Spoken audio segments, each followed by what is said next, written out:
Una sa tanan, magpasalamat kita sa labawang makagandahon ang gihatagan kita niya og maayong adlaw sa pagtigom karon nga adlaw aron sa pagbuhi kanamo ng mga prisoners of war.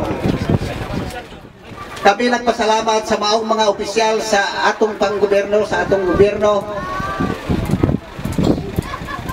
sa pag-uyon sa negosasyon nga gipakanaog sa CPP, NDF, negosasyon alang sa pagbuhi kanamo, sa ceasefire o pagbuhi kanamo. Dako kayo among pasalamat sa mga opisyals o nagpasalamat usab kami ngadto sa custodial force,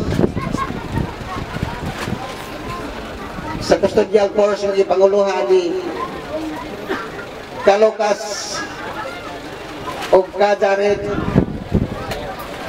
nga naglihok sa Malimuno o paingon din sa Surigao City. Nagpasalamat kami kay bisan o gamay wala gyud kami nila pasakiti. Hinoon giatiman nila kami sa among paglawas o sa among mga pagkaon. Kay hugot man nila subay ang dalaod sa gera kanang ang giingon niya protokolo.